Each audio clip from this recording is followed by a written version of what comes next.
Hello guys, welcome to channel technical Bishal. তো guys, আজকে আমি আপনাদের জন্য আরেকটা নতুন ভিডিও নিয়ে আসলাম। তো আজকে দেখাবো যে আপনারা কিভাবে আপনার ইউটিউবের ভিডিওতে একটি থাম্বনেল সেট করবেন। তো থাম্বনেল সেট করার জন্য আপনাদের কিন্তু একটি অবশ্যই ওয়াইটি স্টুডিও অ্যাপটি লাগবে। তো এখানে আপনারা ওয়াইটি স্টুডিও অ্যাপটি ওপেন করে নেবেন। আমি এখানে আমার ওয়াইটি স্টুডিও অ্যাপটি ওপেন করে নিয়েছি। ওয়াইটি স্টুডিও অ্যাপটি ওপেন করে নেওয়ার পর দেখতে পাচ্ছেন এখানে যাবেন আপনারা কন্টেন্ট অপশানটিতে। এখানে যাওয়ার পর এখানে গেলে আপনারা আপনার যতগুলো ভিডিও আছে সবগুলো ভিডিও এখানে চলে আসবে, দেখতে পাচ্ছেন। তো এখান থেকে এবার আমি আমার যে ভিডিওটি থাম্বনেল লাগাবো সেই ভিডিওটি সিলেক্ট করে নিই। একটা ভিডিও আমি এখানে সিলেক্ট করে নিলাম, এই ভিডিওটা আমি থাম্বনেল লাগাবো। তো এরকম আসার পর এখানে দেখতে পাচ্ছেন উপরে পেন্সিলের মতো অপশানটিতে ক্লিক করবেন। এখানে এবার আমি ক্লিক করে নিই। তো এখানে ক্লিক করে নিলাম।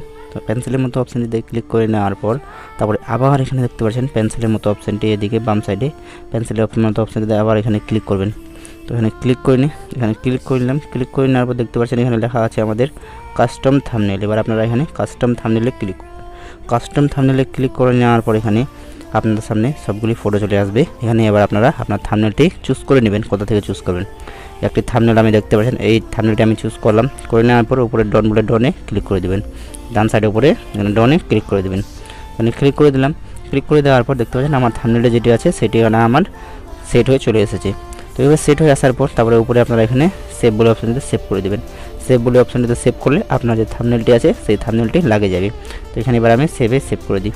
তো সেভ করে দেওয়ার পর আমার থাম্বনেলটি এখানে দেখতে পাচ্ছেন লেগে চলে এসেছে। তো বন্ধুরা, এভাবে কিন্তু আপনারাও আপনার ইউটিউব ভিডিওতে থাম্বনেল অ্যাড করতে পারেন। এভাবে থাম্বনেল অ্যাড করতে হয়।